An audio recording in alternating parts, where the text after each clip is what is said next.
ندی کے قریب ایک بوڑھی عورت بیٹھی ہوئی رو رہی تھی۔ اسکول سے واپسی میں مریم نے دیکھا کہ وہ بوڑھی عورت رو رہی ہے زاروں قطار۔ مریم اس کے پاس گئی اور کہنے لگی، اماں کیا ہوا، تم کیوں رو رہی ہو؟ وہ بوڑھی عورت بولی، بیٹا 2 دن ہو گئے ہیں میں نے کچھ نہیں کھایا، اب بھوک ہے کہ مجھ سے برداشت ہی نہیں ہو رہی ہے۔ مریم کو یہ سن کے بہت دکھ ہوا اور وہ بہت پریشان بھی ہوئی، لیکن اس نے سوچا پاس ہی میں اس کا گھر ہے، وہ وہاں جا کر اس کے لیے کچھ کھانے پینے کے لیے لے کر آ جاتی ہے۔ مریم اپنے گھر گئی اور وہاں گھر جا کر اپنی ماں سے کہنے لگی، امی ندی کے پاس ایک بوڑھی عورت بیٹھ کر رو رہی ہے اور اس نے 2 دن سے کچھ نہیں کھایا، کیا ہم اس کی کچھ مدد کر سکتے ہیں؟ مریم کی ماں پریشان ہو گئی مریم کی اس بات سے، کیونکہ ان کے گھر میں بھی کچھ کھانے پینے کو نہ تھا۔ مریم کے ابا مچھلیاں بیچ کر گھر کا گزارا کرتے تھے اور 2 دن سے مریم کے ابا کے ہاتھ کوئی مچھلی نہ آئی تھی اور نہ ہی کوئی بکری ہوئی تھی، جس کی وجہ سے صرف گھر میں 2 ہی روٹی اور تھوڑا بہت بچا کچا سالن بچا ہوا تھا۔ لیکن مریم کی امی نے مریم کو سالن دیا اور کہا، جاؤ بیٹا تم یہ ان کو دے آؤ، انہیں شاید اس کی ہم سے زیادہ ضرورت ہے۔ تبھی مریم خوشی خوشی وہ 2 روٹی اور بچا کچا سالن لے کر اس بوڑھی اماں کے پاس آئی، جو کہ ندی کے پاس بیٹھی ہوئی تھی۔ وہ روٹی سالن اس نے اس کو دیا۔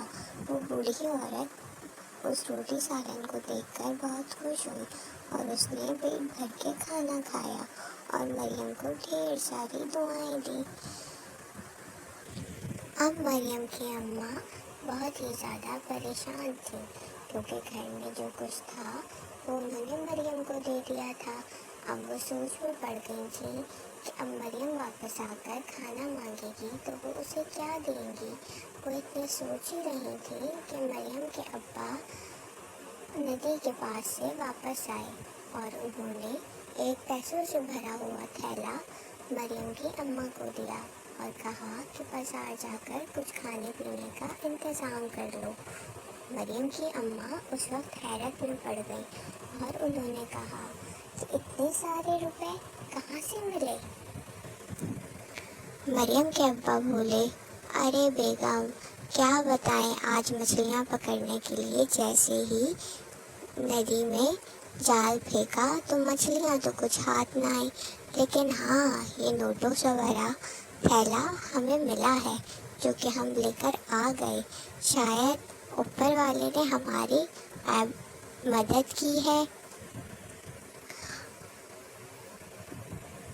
مریم کی اماں یہ سن کر بہت خوش ہوئی اور وہ بازار گئیں، بازار سے چند چیزیں خرید کر وہ گھر لے کر آ گئیں کھانے پینے کے لیے اور مریم کو تازہ کھانا بنا کر دیا۔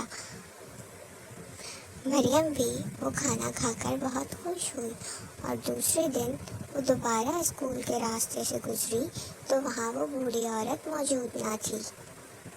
مریم نے اسکول جاتے ہوئے بھی اسے بہت ڈھونڈا اور اسکول سے واپسی میں بھی اس کو بہت ڈھونڈا تو وہ ایک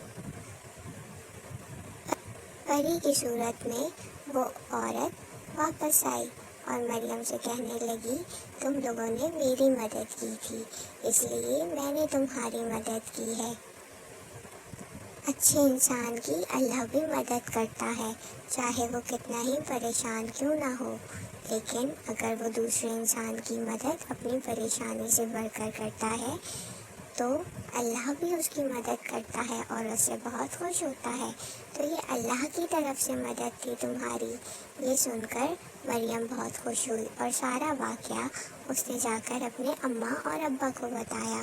انہوں نے بھی اللہ کا شکر ادا کیا اور اپنی زندگی کو ہنسی خوشی بسر کرنے لگے۔ ہاں تو بچوں، اس کہانی سے آپ نے کیا سیکھا؟